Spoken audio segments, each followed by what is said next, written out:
On reconnaît les vrais chrétiens par les qualités que Paul appelle les fruits du Saint-Esprit. Bonjour à tous, bienvenue dans le 9e numéro de l'émission Wake Up.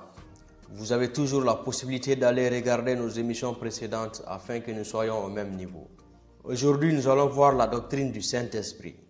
La doctrine du Saint-Esprit.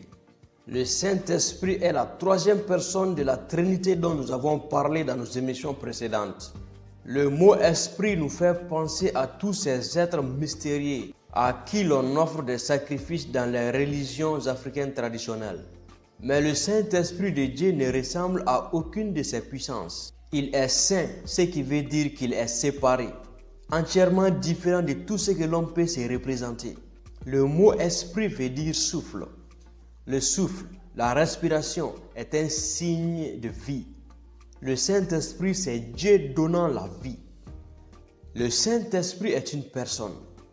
Il n'est pas une simple influence, une puissance comparée à celle du vent qu'on ne voit pas, mais qui pourrait être utilisée quand on en aurait besoin. Non, c'est le contraire.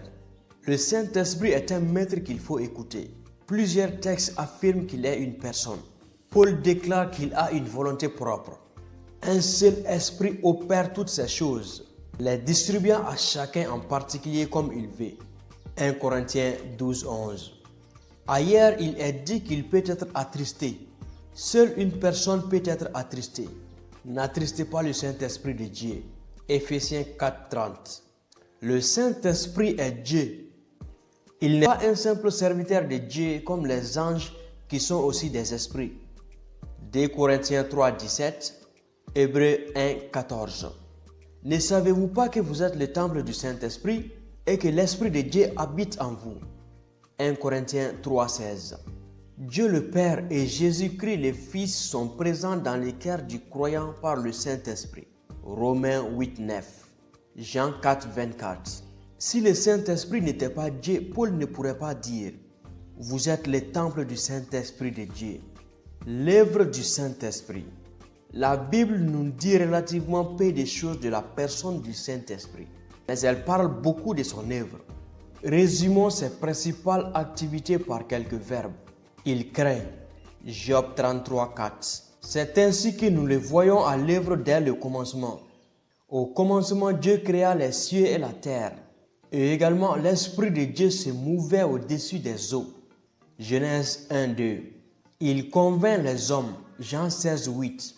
C'est-à-dire, il les amène à reconnaître la vérité de Dieu et leur propre misère. Il régénère. Jean 3. C'est lui et c'est lui seul qui a le pouvoir de produire les miracles de la nouvelle naissance. Il scelle le croyant. 2 Corinthiens 1, 22. Il met en lui une marque qui certifie son appartenance au peuple de Dieu. C'est lui qui donne l'assurance du salut, la certitude que rien ne peut nous séparer de l'amour de Dieu. Romains 8, 39.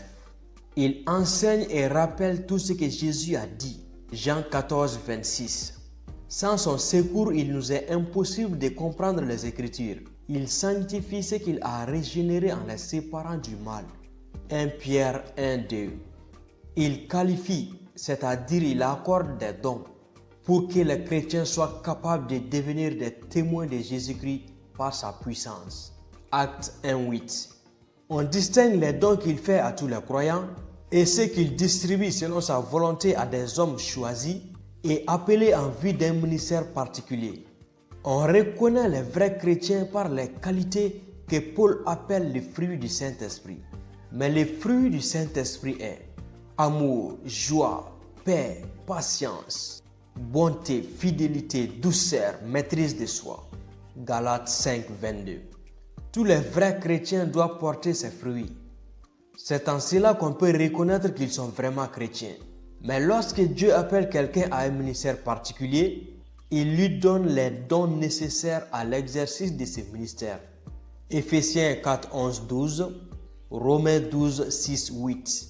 À l'un est donné par l'Esprit une parole de sagesse, à l'autre une parole de connaissance, selon le même Esprit.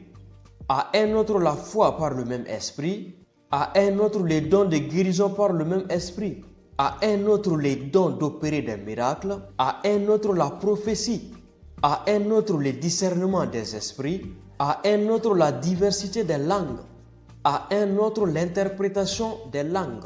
1 Corinthiens 12, 8, 10. Ces dons doivent être reconnus dans et par l'Église en vue de son édification. La prochaine fois, nous allons voir la plénitude du Saint-Esprit. D'ici là, portez-vous bien et à bientôt.